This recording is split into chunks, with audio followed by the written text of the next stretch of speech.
கெடுவதற்கு இவ்வளவு விஷயங்களா? நமது தமிழ் மூதாட்டி ஔவையார் எவ்வளவு அழகாக சொல்லியிருப்பதை தெரிந்து கொள்வோம். பார்க்காத பயிரும் கெடும், பாசத்தினால் பிள்ளை கெடும். கேளாத கடனும் கெடும், கேட்கும்போது உறவு கெடும். தேடாத செல்வம் கெடும், தெகிட்டினால் விருந்தும் கெடும். ஓதாத கல்வி கெடும், ஒழுக்கமில்லாத வாழ்வு கெடும். சேராத உறவு கெடும், சிற்றின்பன் பெயரும் கெடும். நாடாத நட்பும் கெடும், நயமில்லா சொல்லும் கெடும். கண்டிக்காத பிள்ளை கெடும், கடன்பட்டால் வாழ்வு கெடும். பிரிவால் இன்பம் கெடும், பணத்தால் அமைதி கெடும். சினம் மிகுந்தால் அறமும் கெடும், சிந்திக்காத செயலும் கெடும்.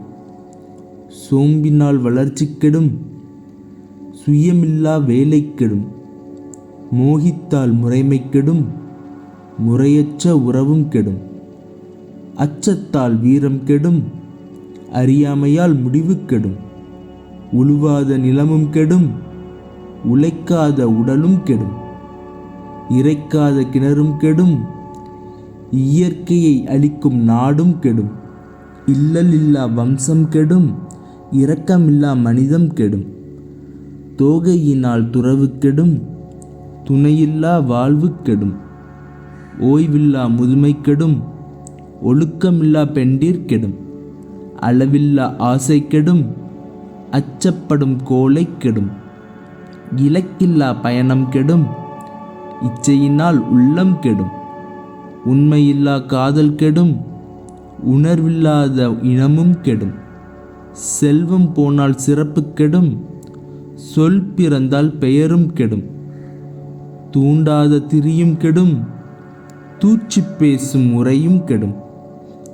காய்க்காத மரமும் கெடும், காடழிந்தால் மழையும் கெடும்.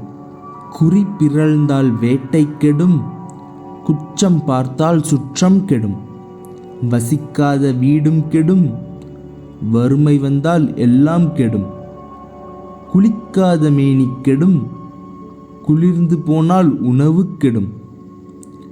பொய்யான அழகும் கெடும், பொய்யுரைத்தால் புகழும் கெடும். துடிப்பில்லா இளமை கெடும், துவண்டினால் வெற்றி கெடும். தூங்காத இரவு கெடும், தூங்கினால் பகலும் கெடும்.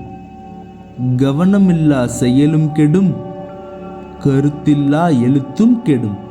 இந்த 60ஐயும் அறிந்து கொண்டால் நமது வாழ்க்கை கெடவே கெடாது என்று நமது தமிழ் மூதாட்டி ஔவையார் உரைக்கிறார்.